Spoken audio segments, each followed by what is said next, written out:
Did you know that there are actually 4 different ways that you can foster? The traditional view of foster parenting is that you bring a child into your home, they stay with you and you foster them until they're able to go home. But there are actually 4 different ways that you can be a foster parent. So if that's something you've been thinking about for a while, I want to share these 4 different ways with you so that you can decide which one fits better with you. The first option is called respite care. You may have heard that word before. Respite care is when you go through background checks so that you can actually be on the list with a foster care agency as someone who can babysit foster kids whenever foster parents want to take a break. So basically what you're doing is you're becoming a babysitter for foster kids whenever you have time to do that. That is an excellent option for you. If you're in a place where you're feeling like, okay, I do want to help foster kids, but I don't necessarily want to permanently have a child in my home, that is a great way that you can not only kind of see what it's like to foster, but it's also a great way that you can support the foster parents in your community. Because trust me, foster parents need a break.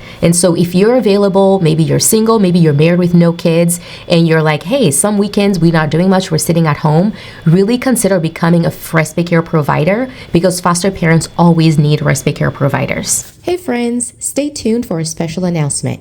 Are you ready to embark on this incredible journey called adoption, but you are unsure where to start?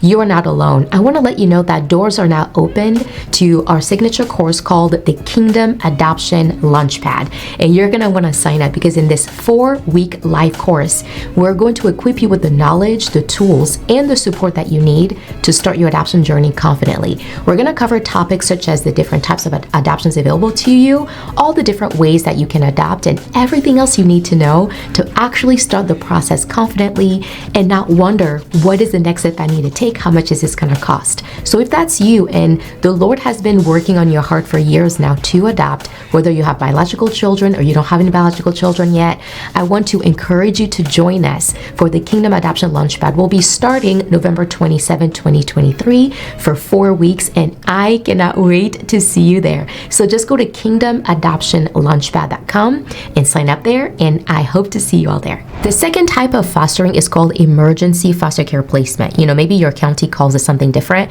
but it's when you are an emergency placement for a foster child. So that is also a really, really important role, because the reason why you would be needed as an emergency foster care placement is if a child is taken out of their home and the foster care agency is not able to find a permanent foster home for them right away. Sometimes it takes a couple of days, sometimes a couple of weeks for your foster care agency to be able to find a foster family that can take on the kids until the kids go home, or if adoption is going to happen in the future. So you being an emergency foster care placement is really, really important, because you are basically the in-between. So while the foster care agency is looking for a permanent family, you can be that family that takes them on until they actually find a permanent foster family for that child. So it's a really, really important role. So again, if that's you and you're thinking, I don't necessarily want to have a foster child in my home permanently, being an emergency foster care provider is so, so important, and it's vital. And I'm sure you've probably heard the stories of children in different states that are sleeping in hospitals, that are sleeping in all these kinds of crazy places because there are no foster families. So if you're willing to be an emergency placement, that would be an excellent choice as well. The third way, and the most popular way that people understand fostering to be, is to have that child permanently in your home until they either go home to their parents or they get adopted, okay? And I don't think I need to say any more about that because you guys know what fostering permanently means. The fourth option is actually providing permanency. So that is usually like your foster to adopt or foster to guardianship. So let me explain the difference between the two. So this is a situation where you become a foster parent, you foster the child for a while, and now the child needs permanency, meaning they need a forever home.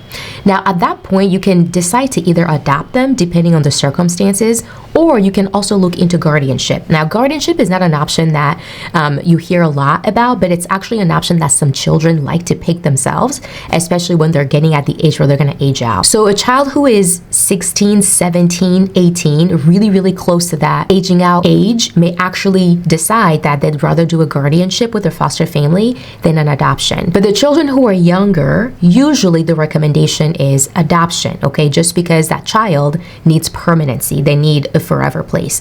So you will see the option of guardianship being given, again, more likely when the child is older. They're maybe 2 or 3 years away from aging out of the foster care system. And again, some children are the ones who pick that. Some foster families may want to adopt them, but the child decides, you know what, I think I'd rather do a guardianship if you're willing to do that versus an adoption. So that begs the question, what is a guardianship? A guardianship is a temporary delegation of parental rights. So what happens is that you now become the legal guardian for that child, and you basically provide that child everything that a parent would, okay? So you're basically that child's parent on paper until they turn 19 or whatever the age of adulthood is in your state.